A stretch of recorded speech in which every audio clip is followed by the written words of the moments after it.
ഇത് പറയുമ്പോൾ നമ്മളെന്തോ പറയുകയാണ് എന്ന് ആക്ഷേപിച്ചിട്ട് കാര്യമില്ല. ഞാൻ ഇന്നലെ ഒരു പ്രസംഗം കേട്ടു. മംഗലാപുരത്ത് നിന്നൊരാളെ പ്രസംഗമാണ്. നമ്മളെ നാട്ടിലുള്ള ആൾ തന്നെയാണ്, മംഗലാപുരത്ത് പോയി പ്രസംഗിച്ചതാണ്. അപ്പം ആ പ്രസംഗത്തിൽ അദ്ദേഹം പറയുന്നു, ഇവിടെ ഞങ്ങൾ അവിടെ മംഗലാപുരത്ത് നമുക്കറിയാം ഹുസൈൻ സലഫി അവിടെ വന്ന് പ്രസംഗിച്ചു. ഒരു മറുപടി എന്ന് പറഞ്ഞു വന്ന് കാര്യമായ ഒരു വിഷയങ്ങളിലും അവർക്ക് ഇടപെടാൻ കഴിഞ്ഞില്ല. അപ്പം നമ്മൾ പോയി മറുപടി പറഞ്ഞു. നമ്മൾ 2 വഹാബിക്കും പറഞ്ഞു, ആദ്യമുള്ള വഹാബിക്കും രണ്ടാമത്തെ വഹാബിക്കും പറഞ്ഞു. അപ്പം ഇവര് മറുപടി പറഞ്ഞില്ല എന്ന് പറഞ്ഞത് വലിയ പ്രശ്നമായിട്ട് കൊണ്ടുവരികയാണ്. ഏതായാലും നമുക്കിന്ന് ആദ്യം അതൊന്ന് കേട്ടു നോക്കാം. ഇന്നലത്തെ പ്രസംഗത്തിൽ നമ്മളെ സംബന്ധിച്ച് നമ്മളെ ക്ലിപ്പൊക്കെ ഇട്ട് പറയാൻ തുടങ്ങിയിട്ടുണ്ട്. കുറേ കാലത്തൊന്നും അവഗണിച്ച് ഞങ്ങൾ മിണ്ടൂല എന്നൊക്കെയായിരുന്നു. നമ്മളതൊന്നും പറയൂല, നമ്മൾ നിങ്ങളെ എത്ര കാലങ്ങൾ അവഗണിക്കും, അവഗണിച്ചിട്ടൊന്നും കാര്യമില്ല, ഞങ്ങൾ ഇറങ്ങി വന്ന് ഞങ്ങൾക്ക് മറുപടി പറയാൻ വേണ്ടി. അപ്പോഴല്ലേ ഇതെല്ലാവരും അറിയുള്ളൂ. മറുപടിക്ക് മറുപടി ഞങ്ങൾ പറയും, ആദർശപരമായ വിഷയങ്ങളിൽ മാത്രം. വ്യക്തിപരമായുള്ള ആക്ഷേപങ്ങൾക്ക് മറുപടിയില്ല. അപ്പം ഇന്നലെ കേട്ട പ്രസംഗം നമുക്കൊന്ന് ഇന്ന് കേട്ടു നോക്കാം, എന്നിട്ട് നമുക്ക് കാര്യത്തിലേക്ക് വരാം. ഖണ്ഡനം നടത്തേണ്ടത് ഇങ്ങനെയാണോ മറുപടിക്ക് വരേണ്ടത്? ഇതിനാണ് മറപിടിക്കുക എന്ന് പറയാ. ഈ കർണാടകയിൽ ഇവിടെ 1-2 ആഴ്ചയായി സലഫികൾ കറങ്ങി കളിക്കുകയാണ്. എന്നിട്ട് എന്താ ചെയ്ത്?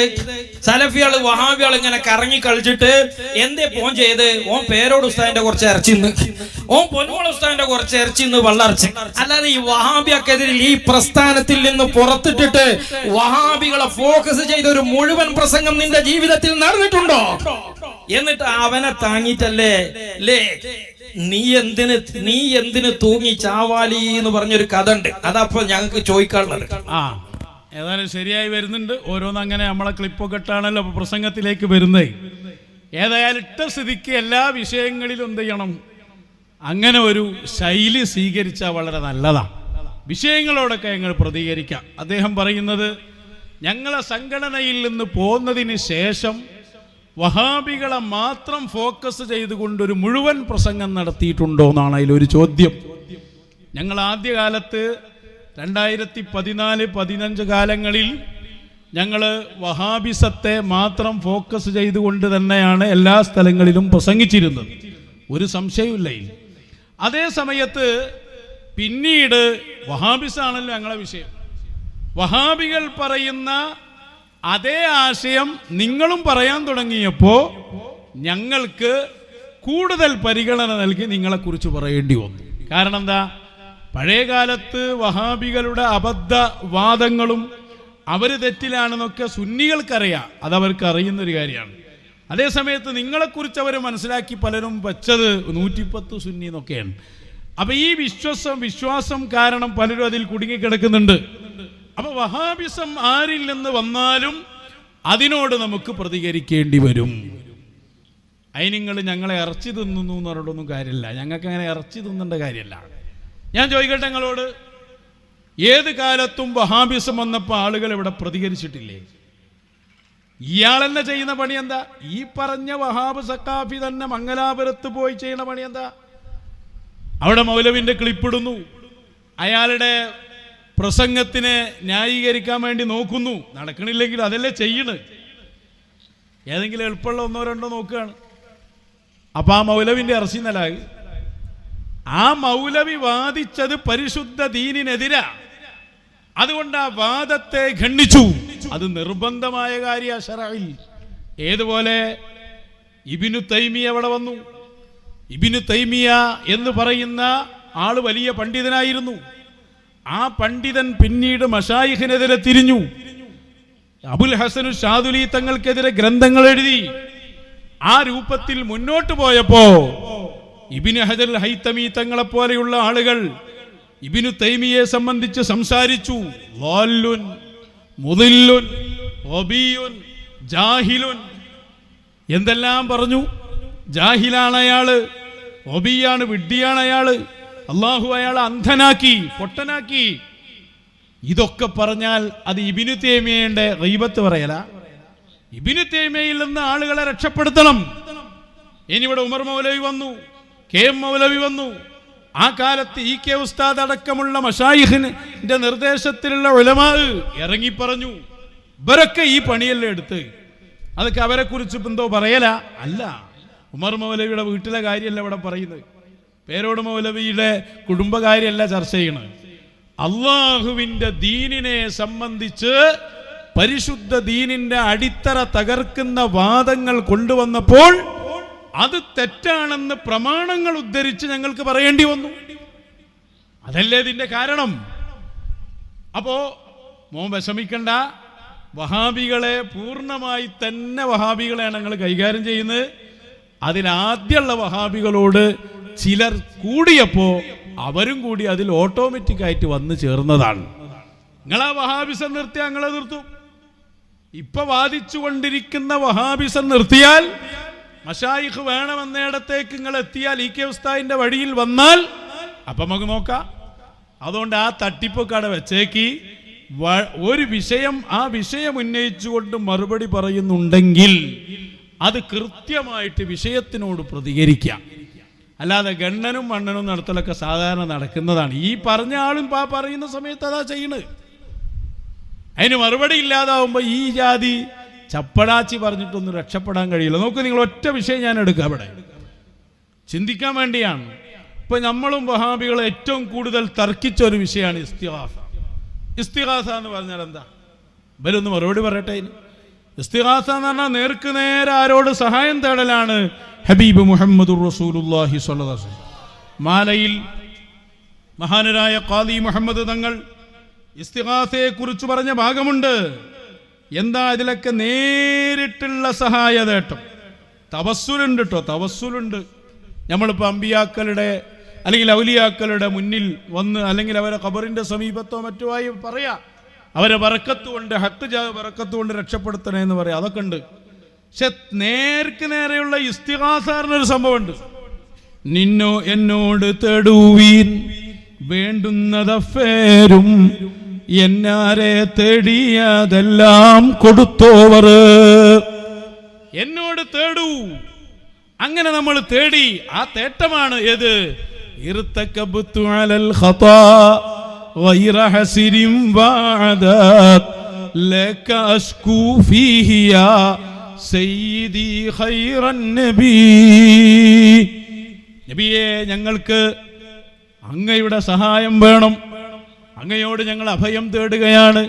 ഞങ്ങൾ തെറ്റ് ചെയ്തു പോയി നബിയേ. നേർക്ക് നേരെയുള്ള തേട്ടം. ഔസുൽ അഅ്ലമിനോട് നമ്മളത് തന്നെയല്ലേ. ബസ്സിർ ഫുആദി സിറാത്തൻ അൻത സാലികുഹു ഫല്ലാഹു അഅ്താകഹു ഫഅൻത മാലികുഹു. ഞങ്ങളെ ആ വഴിയിലേക്ക് ചേർത്ത് തരണം. അല്ലാഹു അതിന്റെ അധികാരം നിങ്ങൾക്ക് തന്നിട്ടുണ്ട്, നിങ്ങൾ ചെയ്യണം. ഇതല്ലേ നമ്മൾ ഇസ്തിഗാസാറുണ്ട്. എന്നാൽ ഇന്നിപ്പോ ഇസ്തിഗാസന്റെ അവസ്ഥ എന്താ? നിങ്ങളെ അത് മാത്രം ഒന്ന് ചിന്തിച്ചു നോക്കി. നേർക്ക് നേരെയുള്ള സഹായമില്ല എന്നാ പറയുന്നത്. നേർക്ക് നേരെ റസൂലിനെ വിളിച്ചാൽ അതിന്റെ അർത്ഥം റസൂല് സല്ലല്ലാഹു അലൈഹി വസല്ലം ഇടപെട്ട് കാര്യങ്ങൾ വാങ്ങിത്തരണം എന്നാണ്. അപ്പൊ വരെ പോലായി. ഇവരോട് വന്ന ആൾക്കാർ പറയല്ലോ, നിങ്ങളൊന്ന് ദ്വാരന്ന് ഞങ്ങളെ കാര്യങ്ങളൊന്ന് ഇടപെടണം. ഇതേപോലെയാണ് മുത്തു റസൂൽ എന്നാ പറയുന്നത് സല്ലല്ലാഹു അലൈഹി വസല്ലം. ഇവിടെ വന്നിരുന്നു അയാള്. ഇവിടെ വന്നിട്ട് ഇസ്തിഗാസന്റെ ആളാവാൻ വേണ്ടിയൊക്കെ നോക്കണുണ്ട്. കാരണം നേർച്ച കുറഞ്ഞു പോയിട്ടുണ്ട്. ഇസ്തിഗാസക്കെതിരെ വന്നപ്പോൾ ഉള്ളിലുള്ള വിശ്വാസം ഈ വഹാബിസം കടുകട്ടിയായതാണ്. വളരെ ശക്തമാണ്. ഇപ്പൊ അടുത്തുള്ളൊരു മീറ്റിംഗിൽ ഇയാളോട് ചോദിക്കുന്നുണ്ട്, ഇസ്തിഗാസ ഇങ്ങനെ പോയാൽ നേർച്ച കുറയില്ലേ ഉസ്താദേ?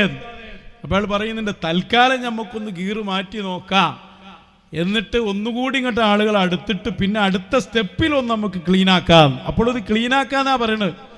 നേർക്ക് നേരെയുള്ള തേട്ടത്തെ ഇൻസൾട്ട് ചെയ്യാനുള്ള പദ്ധതികൾ ഇവർ ആവിഷ്കരിച്ചുകൊണ്ടിരിക്കുകയാണ്. അതുകൊണ്ട് ഇവരെന്നെ പച്ചയായിട്ട് പറഞ്ഞു. ഞാൻ വെറുതെ പറയല്ലോ. ഞങ്ങൾ ഉന്നയിച്ച വിഷയം എന്താ?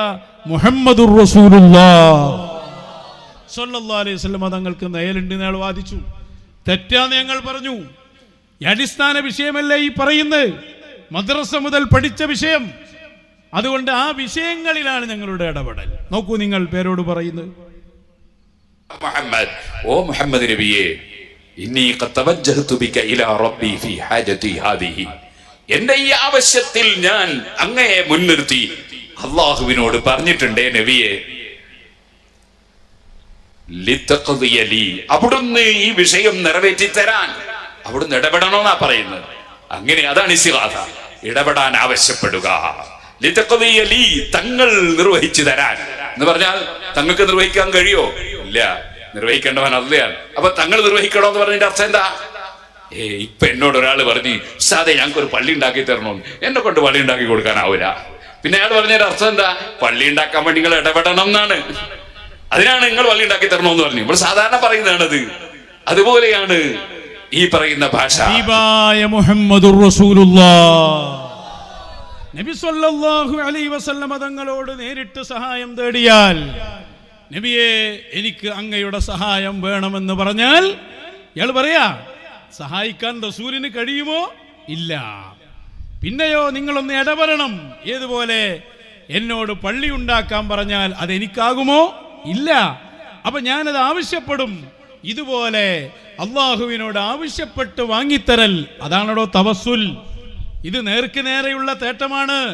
മമ്പുറന്തങ്ങളെ കാക്കണേ, ബദരീങ്ങളെ രക്ഷിക്കണേ എന്നിങ്ങനെയുള്ള തേട്ടം. പണ്ട് വാദപ്രതിവാദത്തിന് വ്യവസ്ഥ ഇതിലെങ്ങനെയാണ്?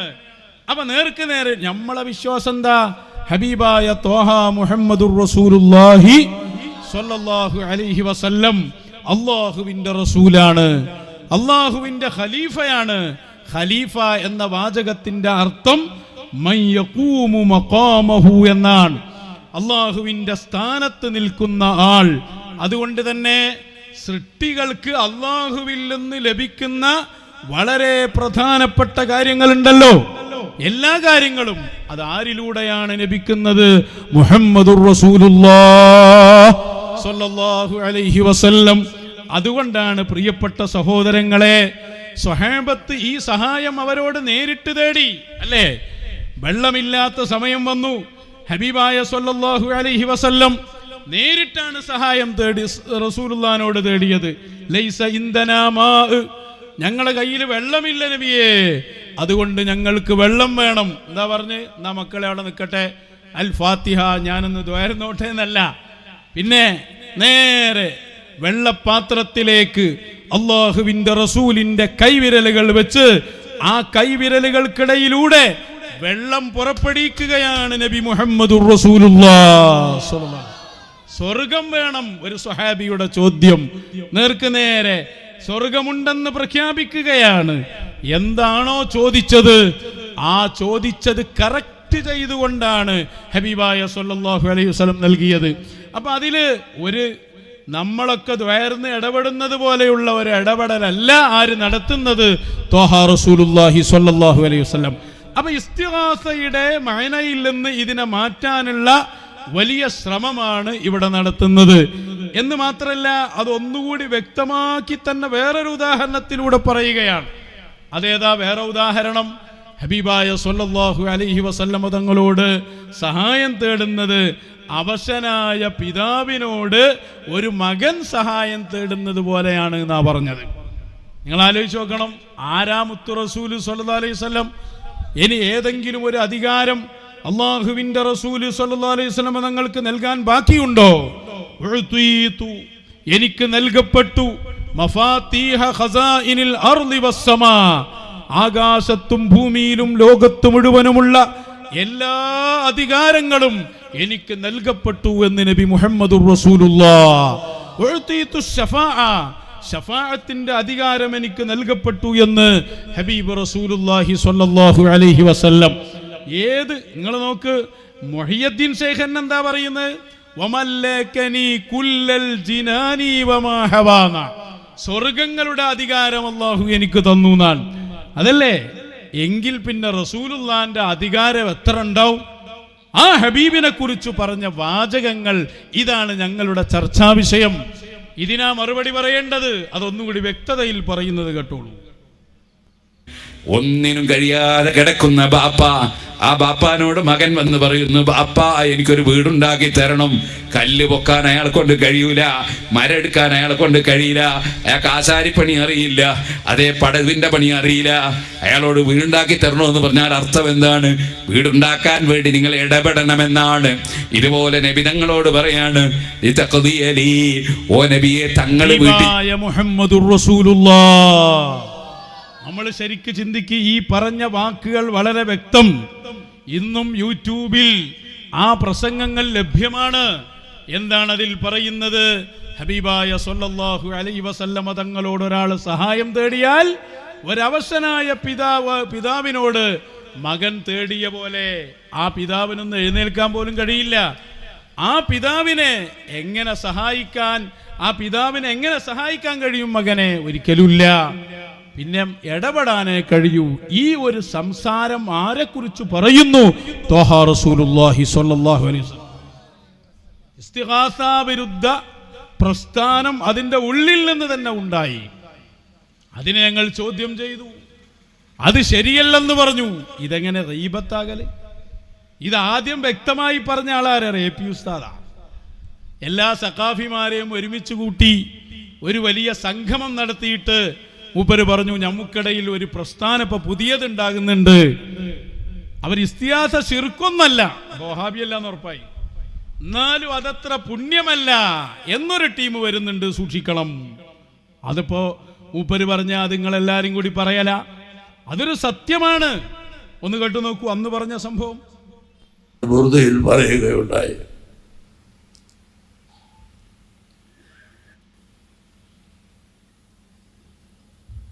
ഒരു പുതിയ പ്രസ്ഥാനം ഇപ്പൊ ഇടക്കിടക്ക് ഇങ്ങനെ അവിടെ ഇവിടെ കേട്ടുകൊണ്ടിരിക്കുന്നു.